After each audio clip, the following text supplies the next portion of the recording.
Good morning all of you. और हमारा जो सेक्शन चल रहा है हम उसी इकोलॉजी के सेक्शन में आगे बढ़ेंगे। और एक्चुअल में हम जो पिछली क्लासेस से डिस्कस कर रहे हैं या हमारी क्लासेस में जो पॉइंट हमने ले रखा है that is measurement of density. और डेंसिटी भी एक्चुअल में जो हमारे पास पॉपुलेशन था, पॉपुलेशन के लिए एक प्रकार का एट्रीब्यूट है कि पॉपुलेशन को डिफाइन करने के लिए हम एक डेंसिटी का जो टेक्निकल टर्म है उसका सहारा लेते हैं। और डेंसिटी को मेजर करने के ब्रॉडली दो तरीके आपने समझे थे। एक तरीका था कि हम उसको ऑर्गेनिज्म का जो नंबर है उस नंबर को हम कंप्लीटली काउंट करें, तो उससे जुड़े हुए कुछ इश्यूज थे वो आपने पिछले वीडियोज में समझे थे। इसके बाद में जब ऑर्गेनिज्म काफी छोटे होते हैं तो हम वहाँ पे काउंट ना करके बायोमास मेजरमेंट की तरफ जाते हैं और बायोमास को यूनिट वॉल्यूम के वाइज से एक्सप्रेस करके भी हम डेंसिटी वाले कामों को कर लेते हैं। तो या तो हम डायरेक्ट टोटल काउंटिंग करें, एक वो तरीका था, या हम बायोमास का वेट करें, एक दूसरा तरीका वो था। लेकिन नेचर में क्या है कि नेचर एक बहुत बड़ा लेबोरेटरी होता है। जो इकोसिस्टम्स हैं, जो पर्टिकुलर जो हैबिटाट होते हैं या जहाँ पे हमारा स्टडी का फोकस चल रहा होता है, वो पर्टिकुलर जो भी एरियाज हैं वो काफ़ी बड़े साइज के हो सकते हैं और वहाँ पे जो ऑर्गेनिजम्स हैं उनका नंबर भी काफ़ी ज़्यादा भी हो सकता है।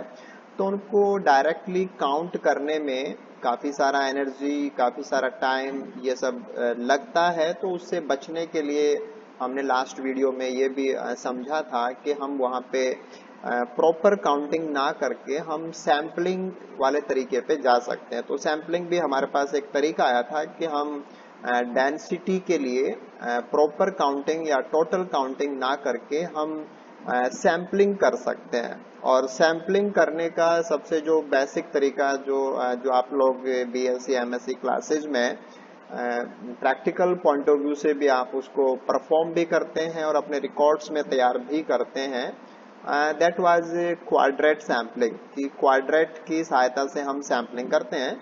और क्वाड्रेट को अगर डिफाइन करने की बातें आए कि हम क्वाड्रेट को समझाएं कि क्वाड्रेट क्या होता है, तो हमें ऐसे समझा पाएंगे कि क्वाड्रेट एक फिक्स साइज का फ्रेम होता है।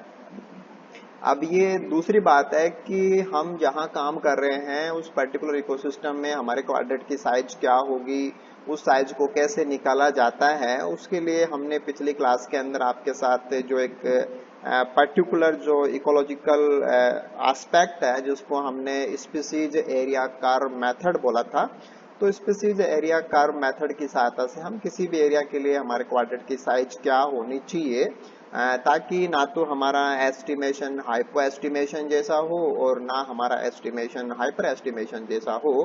तो just very close to the reality कि नेचर में जो रियल डाटा है हमारा, जो सैम्पलिंग से या क्वाड्रेट सैम्पलिंग से जो डाटा आ रहा है वो बिल्कुल उसके बराबर आ जाए या उसके बहुत ही क्लोज हो। तो इसके लिए हमने देखा था कि हमारे क्वाड्रेट की साइज बहुत ज़्यादा इम्पोर्टेंट फैक्टर के रूप में काम करती है। तो उसको हम निकाल सकते हैं कि हम स्पीसीज एरिया कर्व मेथड से पता लगा लेंगे कि हमारा जो ग्राफ है वो जहाँ से फ्लैट होना स्टार्ट हो जाता है, दैट पॉइंट से हम एक्स एक्सिस के ऊपर देख करके बता देते हैं कि यहाँ पर्टिकुलर हमारे क्वाड्रेट की साइज है वो क्या होनी चाहिए। तो that all about quadrat sampling की क्वाड्रेट तक की बातें हमने आपके साथ कर ली थी।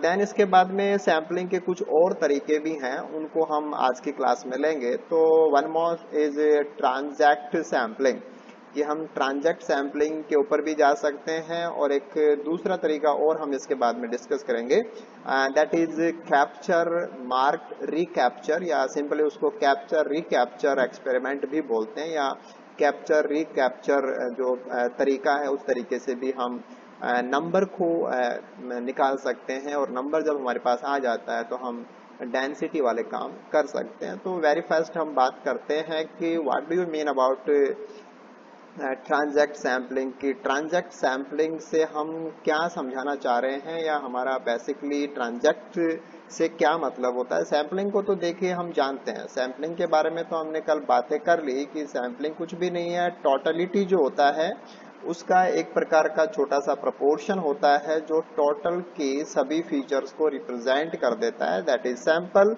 एंड टेकिंग सैंपल, सैंपल लेने की जो प्रक्रिया होती है that is called as sampling. तो सैंपल भी आप जानते हैं, पिछली क्लासेस में डिस्कस हो गया था आपके साथ। और सैंपल को पिक करना, जैसे आपने क्वाड्रेट 1 डाला, क्वाड्रेट 2 डाला, क्वाड्रेट 3 डाला, ऐसे हम क्वाड्रेट फील्ड में डालते हैं और वहां से स्टडीज करते हैं। तो क्वाड्रेट क्वाड्रेट ऐसे डाल डाल के हम क्या कर रहे हैं, we are going for sampling, कि हम वहां पे सैम्पलिंग कर रहे हैं। तो हम वहां से सैंपल्स ले रहे हैं। सैंपल लेने का तरीका था क्वाड्रेट, लेकिन आज हम दूसरे तरीके की बात करेंगे, दैट इज ट्रांसैक्ट। तो ट्रांसैक्ट का मतलब क्या होता है, जैसे इसका हिंदी अर्थ अगर हम देखें तो ट्रांसैक्ट का मतलब होता है किसी चीज को बीच में से काट देना। जैसे आपके पास कोई भी मान लीजिए कि कोई भी फ्रूट है, आप उसको चाकू से बीच में से काट देंगे तो दैट इज ट्रांसैक्ट, यानी कि उसके आड़ा उसका काट करके उसके 2 टुकड़े कर दें, तो that is simply known as transect, कि हम उसको ट्रांसैक्ट कर रहे हैं, कि काट करके उसको ओपन कर दिया, उसके 2 टुकड़े कर दिए। तो यहाँ पे हम ट्रांसैक्ट जैसा क्या करने वाले हैं, या ट्रांसैक्ट से हमारा इस सैम्पलिंग में क्या मीन रहेगा, हम उसकी बात करते हैं। और इस ट्रांजैक्ट से जुड़ा हुआ ही दूसरा हमारे पास, जब इसको समझ आएंगे तो हम आगे बात करेंगे कि बेल्ट ट्रांसैक्ट हम इसको क्यों बोलते हैं, या बेल्ट ट्रांसैक्ट से हमारा क्या मतलब होता है। तो हम दोनों ही चीज को डिस्कस करते हैं। सबसे पहले अगर हम ट्रांसैक्ट को समझना चाहें तो ट्रांसैक्ट कुछ भी नहीं है, एक हाइपोथेटिकल लाइन होती है।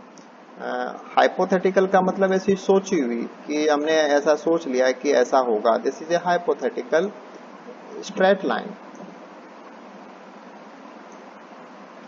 हाइपोथेटिकल लाइन होती है, एक सीधी रेखा होती है, एक सोची हुई सीधी रेखा।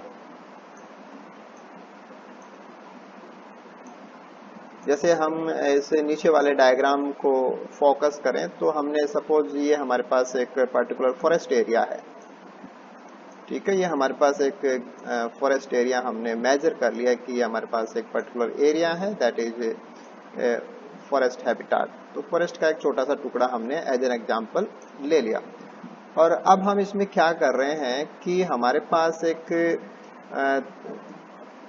सीधी लाइन यहाँ पे, ये वाली, इसको देखिए, this is the transact line.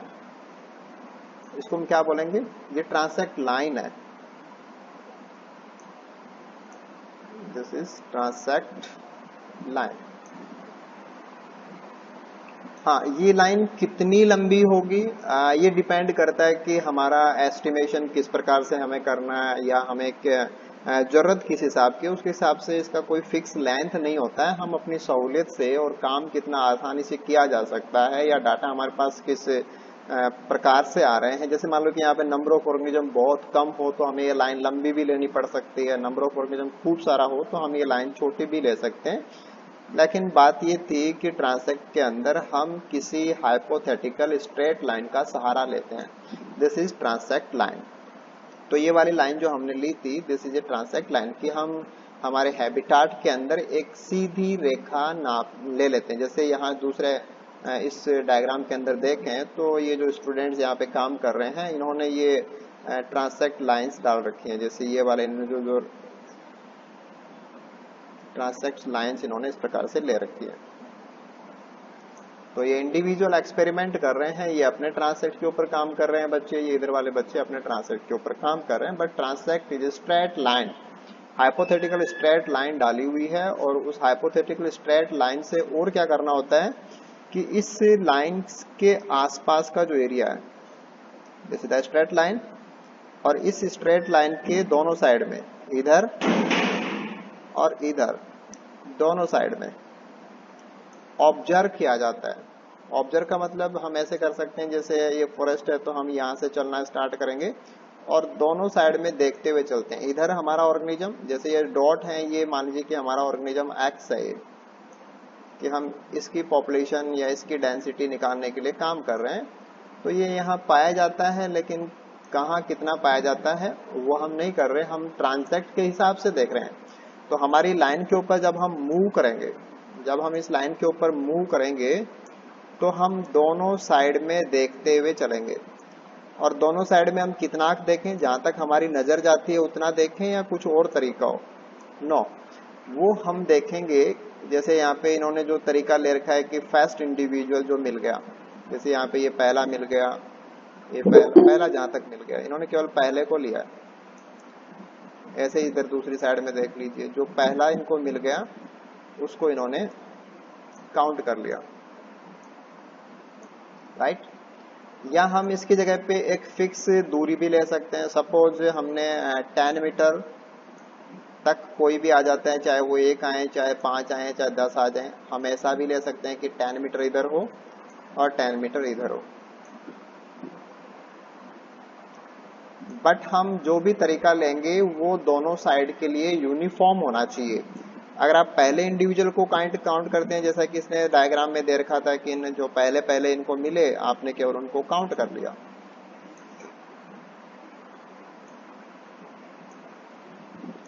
अगर हम ऐसा काम करते हैं कि हमने ट्रांसैक्ट लाइन डाली और उस लाइन के दोनों साइड में मिलने वाले वेरी क्लोजेस्ट या क्लोजेस्ट इंडिविजुअल जो भी हैं उनको हमने काउंट कर लिया, तब तो हमारा मेथड कहलाता है लाइन ट्रांजैक्ट। क्या कहलाएगा?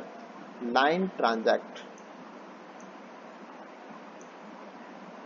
लाइन ट्रांजैक्ट में हमें केवल, सपोज ये हमारी लाइन 1 किलोमीटर की थी, सपोज हमने क्या कहा कि हमारी ट्रांजैक्ट लाइन 1 किलोमीटर की हमने लाइन डाली थी, और इस 1 किलोमीटर की लाइन के दोनों साइड में हमें जो भी ऑर्गेनिज्म मिले वो हमने काउंट कर लिए और हम उनको लाइन ट्रांजैक्ट के रूप में बता रहे हैं। दूसरा तरीका ये था कि हम यहाँ पे एक पर्टिकुलर एरिया ले लें, जैसे 10 मीटर इधर और 10 मीटर, ट्रांजैक्ट के दोनों साइड में इक्वल डिस्टेंस।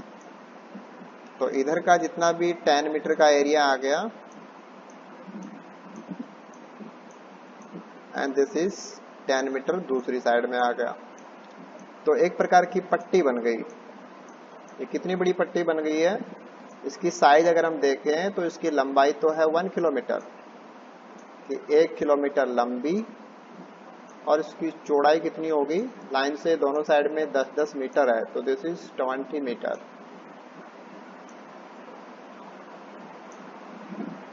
तो ये हमारे पास एक आ जाएगा बेल्ट। ये लाइन नहीं है, ये एक पट्टी है।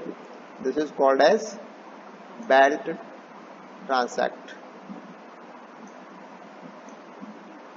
हाँ, अब हम क्या करेंगे, जैसे हमारे पास ये बेल्ट ट्रांसैक्ट आ गया, तो हमारे पास जो बेल्ट आ गया, इसकी लंबाई आ गई, इसकी चौड़ाई आ गई, तो हम इसका एरिया निकाल लेंगे। हम इसका क्या निकाल सकते हैं? एरिया निकाल लेंगे, राइट। ये तो एक सिंपल कैलकुलेशन होती है कि हमारे पास एक आयताकार पट्टी आ गई, तो हम लंबाई और चौड़ाई को गुणा करके हम उसको, जैसे हम सहूलियत के लिए क्या करेंगे कि इसको हम मीटर में कन्वर्ट कर लेंगे, और बाद में हम इसका प्रॉपर एरिया है उस एरिया को हम मीटर स्क्वायर में काउंट कर लेंगे, कि हमारे पास जो एरिया है वो मीटर स्क्वायर में आ जाएगा, राइट। अब हमने इस पूरी ट्रांजैक्ट बेल्ट के अंदर, सपोज हमने दोनों साइड में यहाँ से यहाँ जब काउंटिंग की, तो हमारे पास सपोज मान लीजिए कि 400 इंडिविजुअल एनकाउंटर हुए, कि दोनों साइड में जब हम ध्यान से 10 मीटर उधर और 10 मीटर इधर देखते हुए चले, तो हमें टोटल, सपोज कर लीजिए कि हमें 400 इंडिविजुअल मिले। अब हमारे पास एक इंफॉर्मेशन आ गई, एक सैंपल आ गया कि पूरे में से हमने एक पट्टी निकाली और उस पट्टी में कितने हमें मिल गए, वो हमारे पास संख्या आ गई। दिस इज 400, और एरिया हमारे पास आ गया। तो अब नंबर और एरिया को यूज करके हम क्या बता सकते हैं? डेंसिटी बता सकते हैं। तो this is an another way, एक दूसरा तरीका है सैम्पलिंग का, कि वहां पे हमने एक ट्रांजैक्ट डाला, ट्रांजैक्ट के दोनों साइड में एक इक्वल डिस्टेंस के ऊपर हमने जो भी ऑर्गेनिज्म एनकाउंटर हुए, एनकाउंटर का मतलब जो हमें मिले, जिनसे हमारा सामना हुआ, हमने उनके नंबर को काउंट कर लिया, और काउंट करके हमारे पास दैट नंबर वो एन के रूप में आ गया। हमारा ट्रांजैक्ट कितना लंबा था, कितना चौड़ा था, तो बेल्ट का एरिया हमारे पास आ गया। अब हम नंबर को एरिया से डिवाइड कर देंगे तो we will find the density. तो इकाई क्षेत्रफल में कितने पाए जाते हैं वो हमारे पास नंबर आ जाएगा।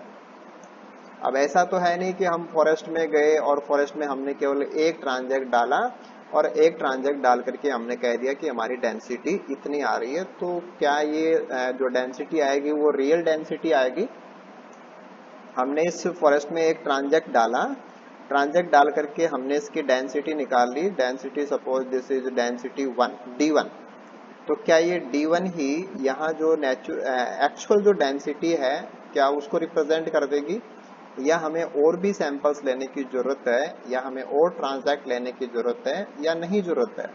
आप में से कोई भी स्टूडेंट बताना चाहे कि क्या यहाँ की डेंसिटी बताने के लिए एक ही ट्रांजैक्ट स्टडी करना पर्याप्त है या हमें कई सारे ट्रांजैक्ट स्टडी करने पड़ेंगे?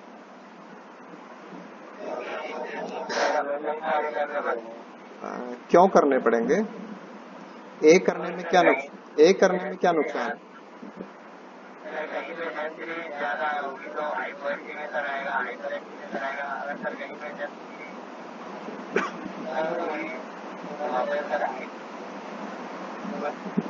ठीक है, ठीक है, बिल्कुल सही आंसर है कि हम एक सिंगल ट्रांजैक्ट से इसकी करेक्ट डेंसिटी नहीं बता सकते। हमें ट्रांजैक्ट 1, जैसे कल आपने क्वाड्रेट 1 क्वाड्रेट 2 लिया था, वैसे ट्रांजैक्ट 2, ट्रांजैक्ट 3, ट्रांजैक्ट 4, ऐसे आपको सेवरल ट्रांजैक्ट्स लेने पड़ेंगे, राइट? और फिर उनकी सबकी डेंसिटी आएगी, डेंसिटी 1, डेंसिटी 2, डेंसिटी 3, ऐसे।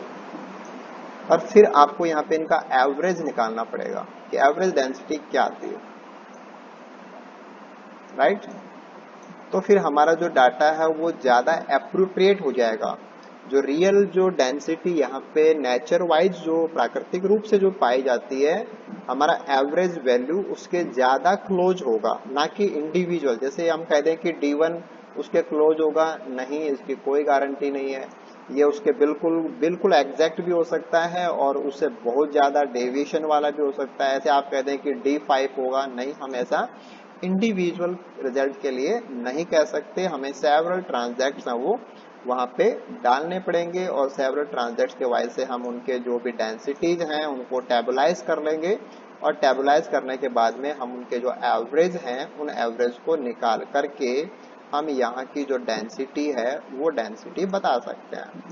तो this was an another method कि हम एक दूसरा तरीका भी अपना सकते हैं कि हमने एक फॉरेस्ट के अंदर एक ट्रांजैक्ट डाल लिया अपनी सहूलियत से, अपने एक पर्टिकुलर लेंथ का, उसके दोनों साइड में अपनी सहूलियत से हमने एक पट्टी बना ली और उसमें जितने भी ऑर्गेनिज्म काउंट हुए हमने उनको काउंट कर लिया। देन हमारे पास उस पट्टी का एरिया था, हमारे पास नंबर आ गया इंडिविजुअल्स का, हमने उनका इस्तेमाल करके अपने ट्रांजैक्ट की डेंसिटी क्या आई थी वो हमने हमारी टेबल के अंदर पुट करते चले गए, और ऐसे हम कई सारे ट्रांजैक्ट है वो उस फील्ड के अंदर ले लेंगे। देन उनके एवरेज वैल्यू से हम वहां की डेंसिटी जो हमारा पर्टिकुलर स्पीसीज एक्स था उसकी बता देंगे।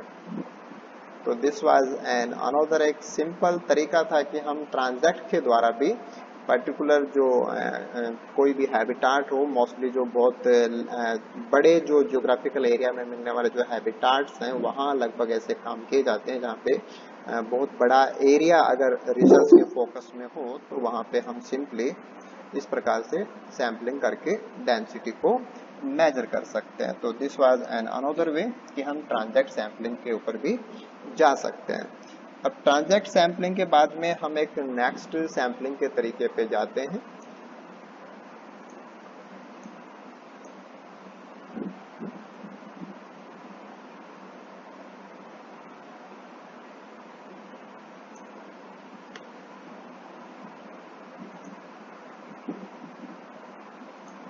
That is capture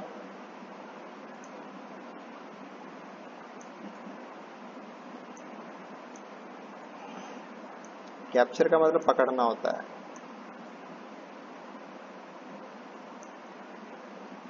और मार्क करने का मतलब उसके ऊपर हम कोई निशान लगा दें। जैसे इस मार्क कैप्चर किया, उसके बाद में उनके ऊपर कोई निशान लगाए, देन उनको छोड़ दिया, वापस जहां से पकड़ा था वहीं छोड़ दिया, रिलीज, और उसके बाद में दोबारा पकड़ा, दिस इज रिकैप्चर। तो देखा जाए तो इसमें कैप्चर, मार्क्ड, रिलीज, रिकैप्चर, ये 4 पार्ट होते हैं पूरे एक्सपेरिमेंट के अंदर, लेकिन हम इनको सिंपली कैप्चर रिकैप्चर एक्सपेरिमेंट भी बोल देते हैं कि हम उनको कैप्चर करते हैं और मार्क करके फिर छोड़ देते हैं और फिर उनको दोबारा से कैप्चर करते हैं।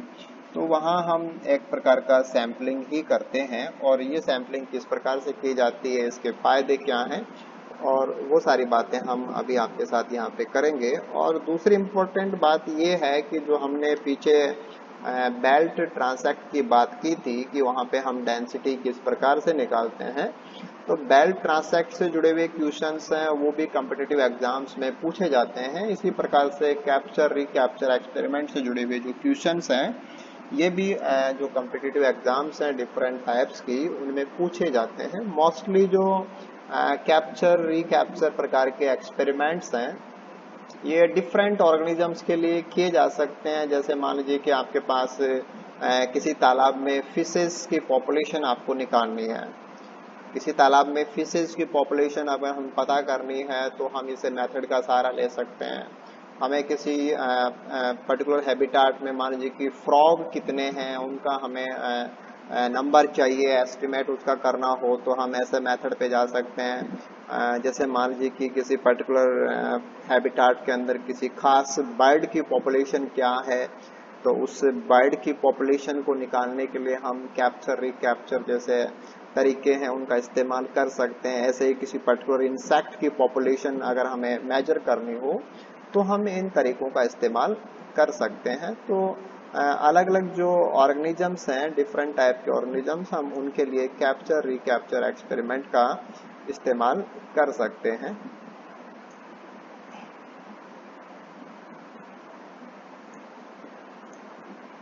जैसे कुछ पिक्चर्स हैं वो अगर आप देखना चाहें तो दिस इज कैप्चरिंग के बाद में जो मार्किंग की जाती है। जैसे ये पर्टिकुलर लिजार्ड है और इस लिजार्ड को नेचर से पकड़ा गया और पकड़ने के बाद में इसके ऊपर मार्किंग की गई है। मार्किंग का मतलब ये है कि नेक्स्ट टाइम ये पिछले बार जो हमारा सैंपल था उस सैंपल में पकड़ा हुआ था और उसको मार्क भी किया हुआ था।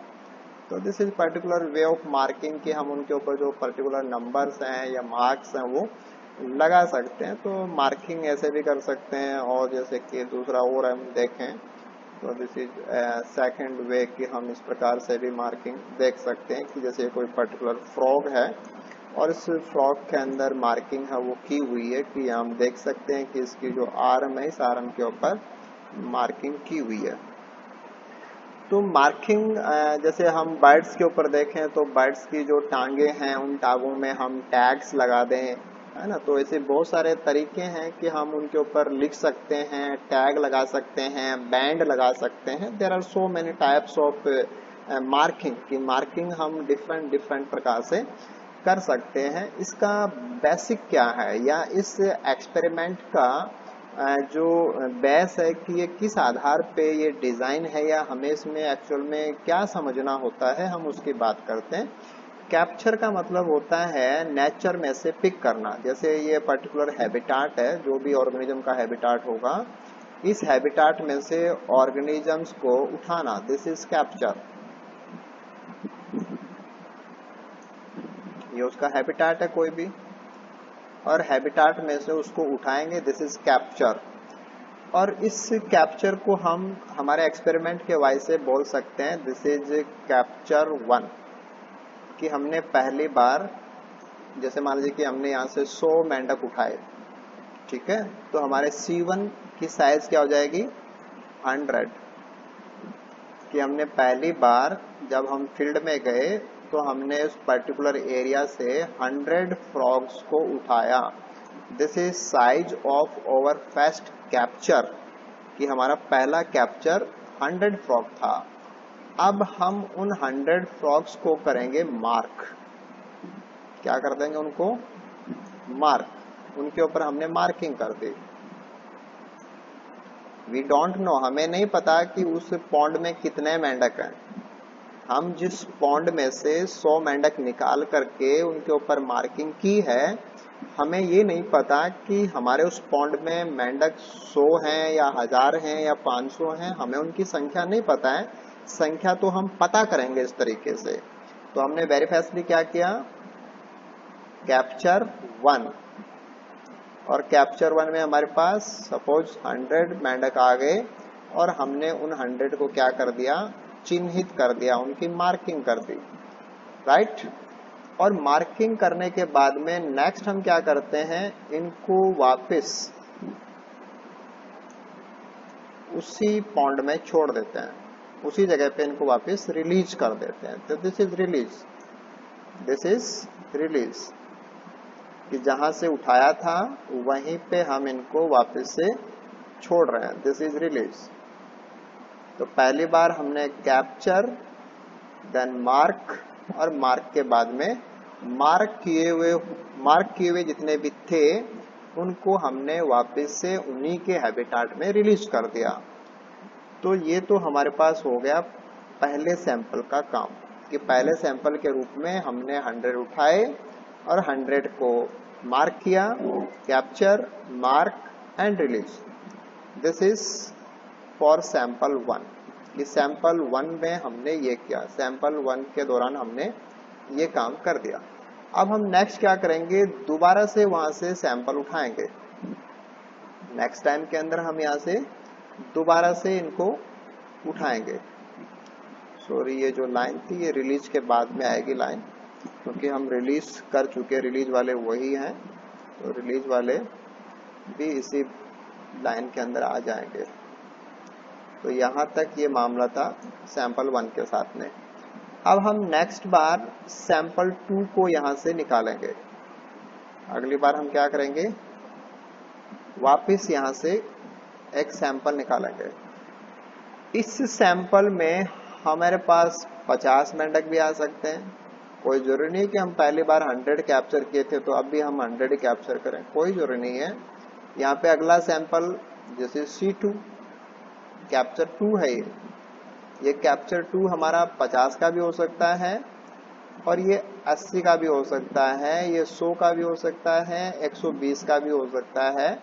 तो there is no any connection कि कैप्चर 1 जितनी साइज का हो, जैसे 100 का हमने लिया था तो कैप्चर 2 भी उतनी ही साइज का हो, ये आपको कतई ही फॉलो करने की जरूरत नहीं है या इसकी कोई जरूरत नहीं होती है।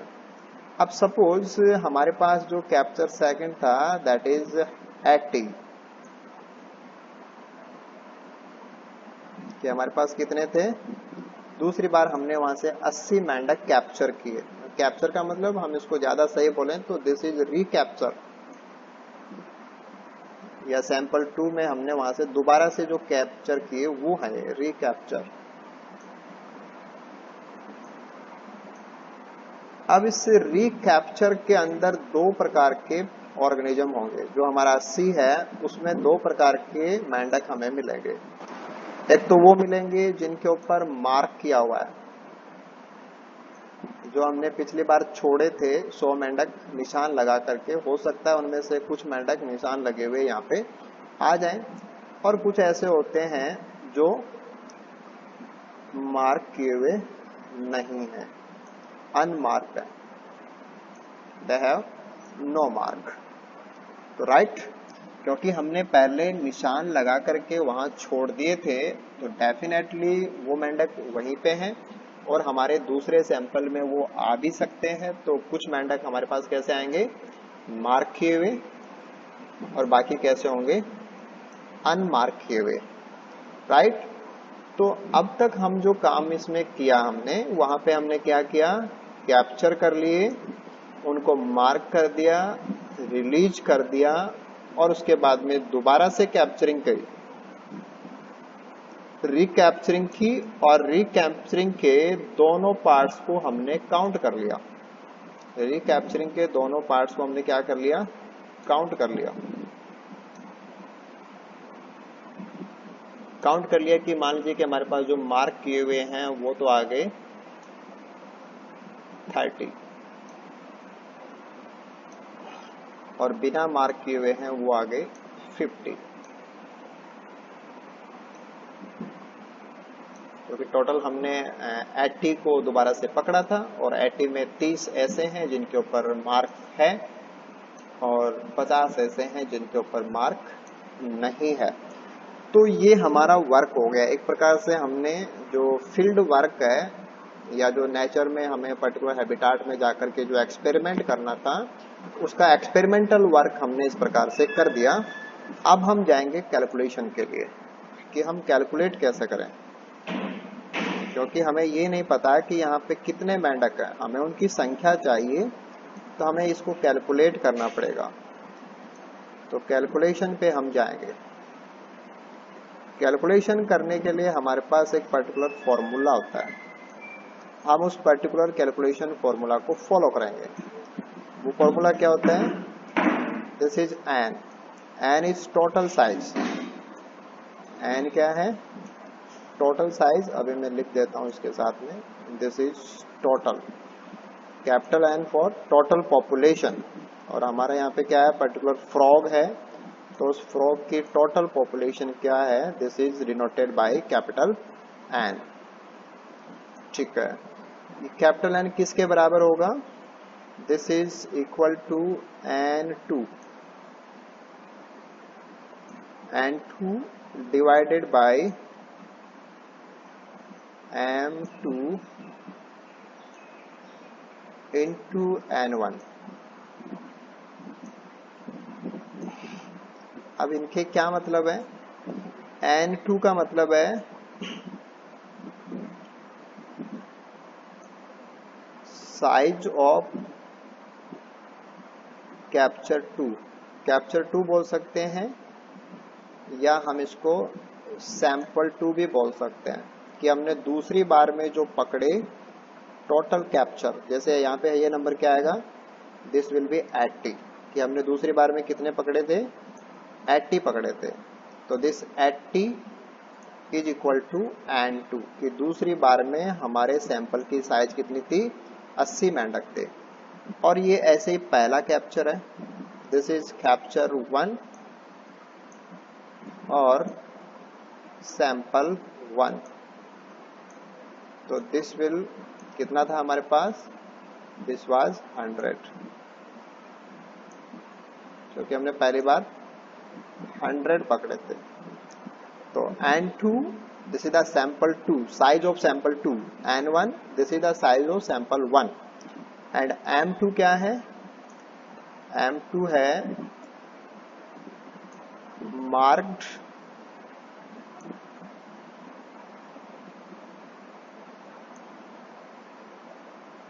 ये जो निशान लगाए हुए थे, मार्क्ड इन रिकैप्चर, कि दूसरी बार जो पकड़े गए थे उनमें निशान लगे हुए कितने थे? रिकैप्चर। तो दिस वाज कितना था हमारे पास? 30।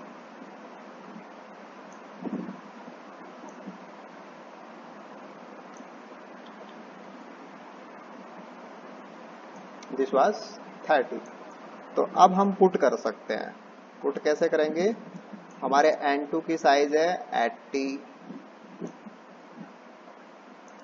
डिवाइडेड बाय 30, डिवाइडेड बाय 30, और सैंपल पहला अपना कितना था? 100। अब हम देख सकते हैं कि दिस विल कैंसल आउट। हम इसको डिवाइड करेंगे तो हमारे पास इसकी वैल्यू आ जाएगी, दिस इज 2.66। ठीक है, और फिर हम इसको 100 से मल्टीप्लाई कर देंगे तो this will go for around 266।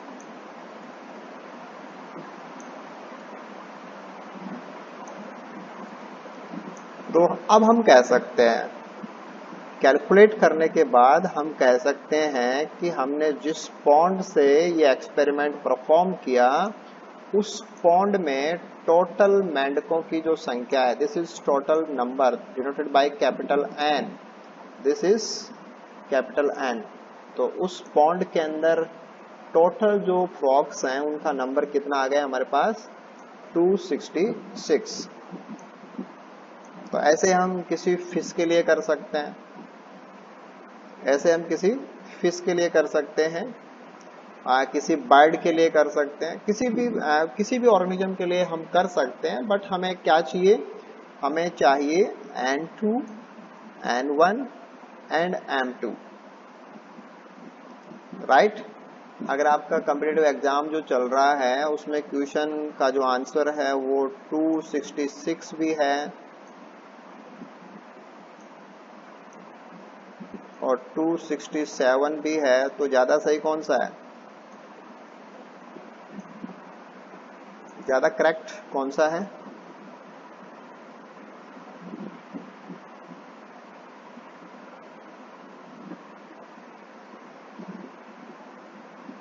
ज्यादा करेक्ट है 267। Yes, good, right. तो आप ऐसे काम कर सकते हैं। यस, आपको समझ में आ गया होगा कि कैप्चर किया, मार्क किया, छोड़ दिया, दोबारा से कैप्चर किया, दूसरी बार कितने मार्क किए हुए आए उनको काउंट कर लिया, फॉर्मूले में पुट किया और हमने कैलकुलेट करके नंबर बता दिया, राइट।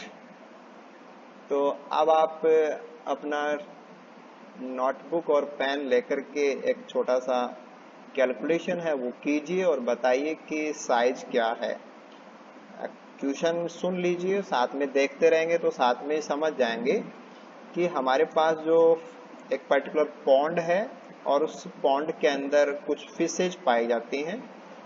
पॉन्ड में क्या है, कुछ फिशेज हैं, तो हम पर्टिकुलर फिश की जो पॉपुलेशन है उसको काउंट करना चाहते हैं और हमने कैप्चर के रूप में वहां पे पहली बार में 50 मछलियों को कैप्चर किया। हमने 50 मछलियों को कैप्चर किया और 50 में से हमने 30 को मार्क कर दिया। 50 को हमने पकड़ी थी, 50 में से हमने 30 को मार्क कर दिया और बाद में वापस 30 तो मार्क की हुई हैं और 20 बिना मार्क की हुई, इनको हमने पॉन्ड में वापस से रिलीज कर दिया, राइट। तो 50 पकड़ी, 30 के ऊपर हमने मार्किंग की, देन उन टोटल 50 को हमने रिलीज कर दिया। अगली बार हम यहाँ पे 70 फिशेज को कैप्चर करते हैं और 70 फिशेज को जब हम कैप्चर करते हैं तो उसमें से 15 फिशेज ऐसी आती हैं जो मार्क की हुई हैं, जो मार्क की हुई हैं। बाकी यहाँ पे जो 55 फिशेज हैं वो ऐसी हैं जो बिना मार्क की हुई हैं। तो अब आपको इसकी साइज बतानी है, राइट। आपके पास दूसरी बार में 70 थी और 70 में से 15 निशान लगी हुई आ गई और 55 ऐसी हैं जो बिना निशान लगी हुई आई हैं। तो अब आपका साइज क्या होने वाला है, टोटल जो फिशेस का नंबर है वो नंबर क्या आएगा?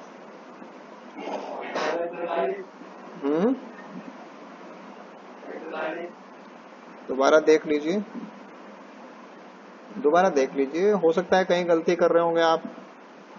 जल्दबाजी करेंगे तो गलती हो जाएगी ना, तो जल्दी ना करें। जो बताया गया है स्क्रीन के ऊपर दिख भी रहा है, जो मैंने लिखा है अभी अभी लास्ट, वो आपको पता भी है कि मैंने कहाँ कहाँ क्या लिखा है, तो आप उसी को फॉलो करें, राइट। सही बात है।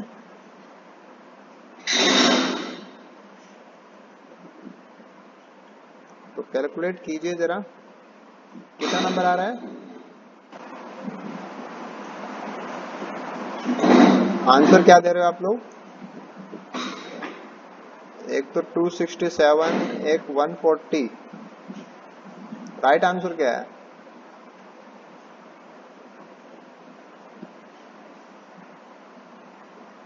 राइट आंसर क्या होगा?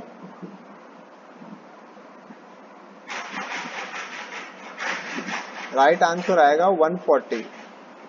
अब इसको समझ लीजिए कि आपको काम कैसे करना है और कहाँ क्या चीज आपको ध्यान देनी है।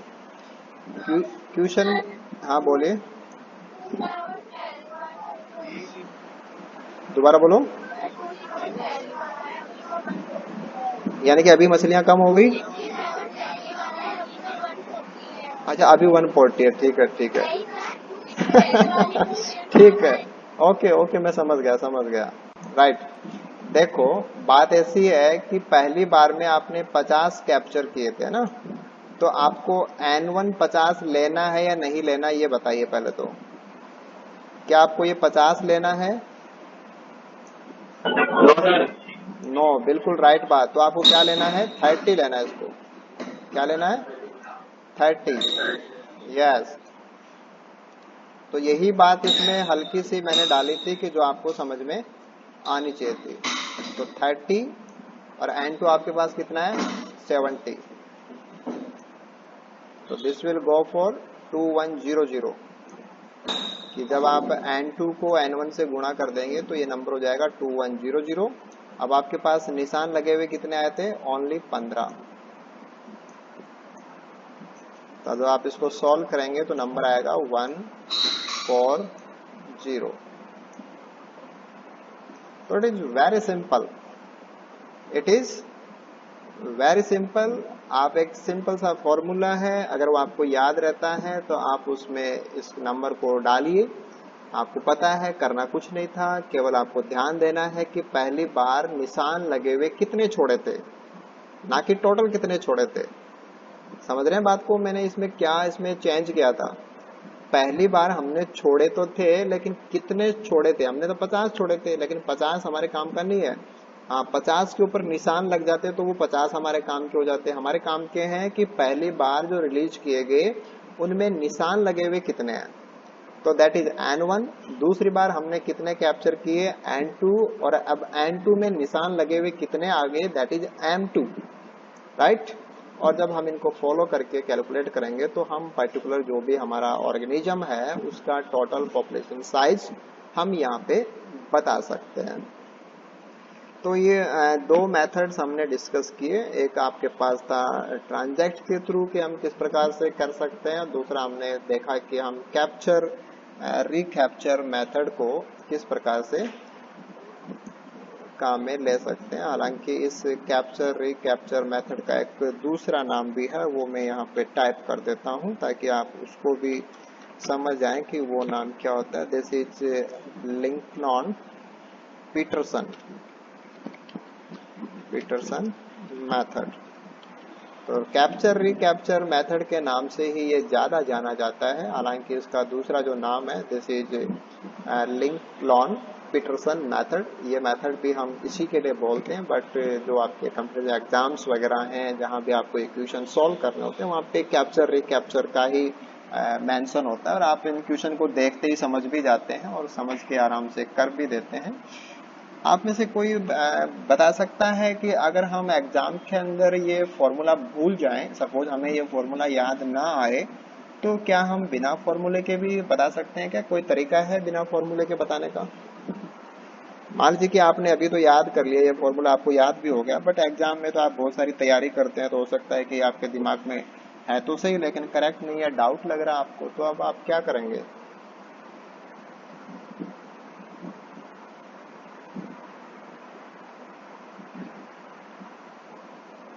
आप में से कोई बता सकता है कि क्या आपके पास कोई तरीका है जिससे आप बता दें कि चलो फॉर्मूला नहीं आता तो भी कोई फर्क नहीं पड़ेगा, हम बिना फॉर्मूला के भी बता सकते हैं?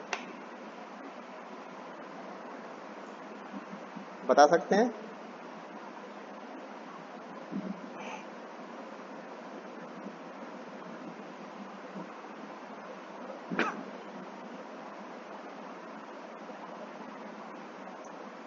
Anyone? By using a simple mathematics, जो परसेंटेज की मैथमेटिक्स होती है, प्रतिशतता को यूज करके क्या हम बता सकते हैं?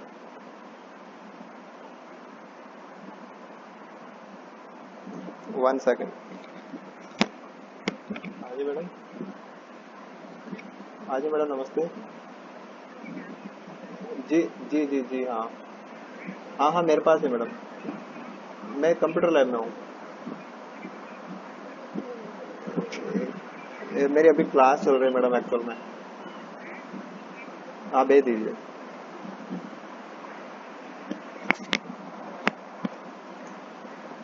एनीवन नहीं नहीं जज कर पा रहे कि कैसे करें बिना फॉर्मूला के? सिंपल मैथमेटिक्स अगर हम देखें तो कि गणित को आसान तरीके से प्रतिशत वाले हिसाब से लगा करके अगर हम कुछ कर पाए तो कोई दिक्कत नहीं। थोड़ा सा इधर समझने की कोशिश करते हैं कि हमने 30 को छोड़ा था और 30 में से हमें निशान लगे हुए कितने मिल गए? 15। 30 में हमें 15 निशान लगे हुए मिल गए, लेकिन ये 15 कौन है? 15 है 70 में से।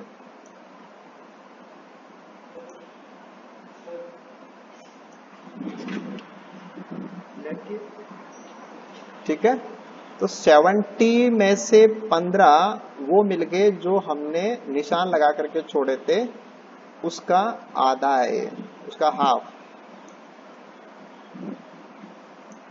राइट? तो इतना तो हम यहां से समझ पा रहे हैं कि हमने 30 छोड़े और 15 यानी कि उसका आधा कहाँ मिल गया? 70 में मिल गया। तो अब कितने लोग समझ गए? आप में से कौन कौन समझ गया कि 140 कहां से आ रहा है? आपका आंसर 140 आया ना? तो 140 अब आपको दिख रहा है क्या कि 140 कहां पे है? सपोज आप फॉर्मूला भूल चुके हैं, आपको याद नहीं है, कंफ्यूज हो रहे हो, फिर भी आप चाहते हैं कि हमारा आंसर तो कम से कम सही हो, क्वेश्चन गलत ना हो। राइट? अभी भी साफ दिख रहा होगा। यस, आप देख सकते हैं कि जितने छोड़े थे उसके आधे कब मिल जाते हैं? जब दूसरी बार आपने 70 पकड़े हो। यानी कि अब ऐसे सोचिए कि आपने मेंढक वहां जितने भी थे सबको पकड़ ले। मान लीजिए कि आपने जितने भी मेंढक थे सबको पकड़ लिया, तो अब उनमें निशान लगा के छोड़े थे सारे 30 आ जाने चाहिए ना? तो सारे 30 निशान लगे हुए कब आ जाएंगे? ये 30 के 30 निशान लगे हुए हमें यहाँ कब मिल सकते हैं? ये 15 जो मिले थे वो 30 कब होंगे? यानी कि इसका डबल कब होगा? जब हमारा सैंपल इसका डबल होगा। यानी कि वो क्या नंबर हो? That is 70 into 2, this is 140। Right? तो you have a simple second वे।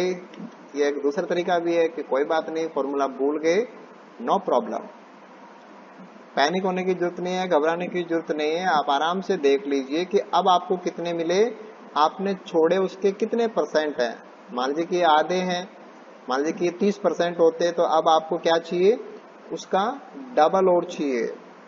तो आप उसके अकॉर्डिंग उसको देख लीजिए कि आपको कितना नंबर होता। राइट? बता सकते हैं क्या? ये बात समझ पा रहे हैं आप लोग?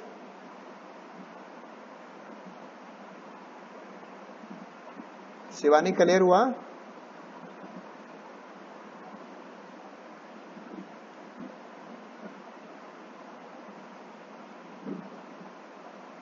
यस, चलो ठीक है, गुड गुड। शिवानी को क्लियर नहीं हुआ कोई बात नहीं, क्लियर होना चाहिए। हम आपको ये समझाना चाह रहे हैं कि हमने पहली बार उसमें 30 निशान लगा के छोड़ दिया, हमें नहीं पता कितने थे, लेकिन सपोज मान लीजिए कि आपने यहाँ पे टोटल 100 मेंढक हैं, मान लीजिए 100 मेंढक हैं। ठीक है, आपने क्या किया? 50 निकाले थे, 30 पे निशान लगाए और 30 इसमें छोड़ दिए। यानी कि अब हालत क्या होगी? 70 तो बिना निशान वाले हैं यहाँ पे, और 30 कैसे हैं? निशान वाले। अब आप ये चाहते हैं कि सारे निशान वाले हमारे पास आ जाएं। वो कब आएंगे? जब आपने यहाँ के सारे मेंढक को कलेक्ट कर लिया हो। तो सारे मेंढक ही तो एन होगा। एन क्या होगा? Total population. तो अगर हम टोटल मेंढक को यहाँ से कैप्चर कर लें तो हमारे निशान लगे हुए उसमें जरूर आ जाएंगे सारे के सारे। तो यस, तो वही हमने यहाँ पे किया था कि हमने 30 में से 15 हमें निशान लगे हुए मिल गए। कब मिल गए? जब हमने 70 को पकड़ा था।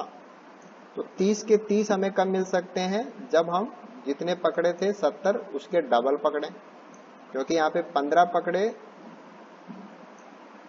जब हमने यहाँ पे क्या पकड़े थे 70 पकड़े थे, तो 70 में हमें 15 मिले थे, तो हमें तो 30 के 30 निशान लगे हुए चाहिए, यानी कि डबल चाहिए उसके।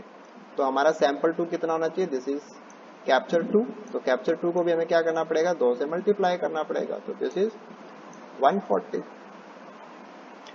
अगर आप नहीं समझ पा रहे हैं तो अब आप एक दूसरा और एक आपको एग्जांपल देता हूं, आप उस पे काम कीजिए। सपोज आपने पहली बार में जो कैप्चर किया, दैट कैप्चर वाज 80।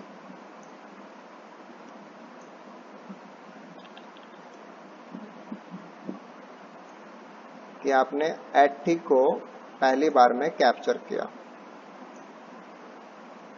और कैप्चर करके सभी पे निशान लगा करके वापस छोड़ दिया। 80 आपने कैप्चर किए, 80 पे ही मार्किंग कर दी और 80 को ही आपने वापस से छोड़ भी दिया। अगली बार आपने यहां से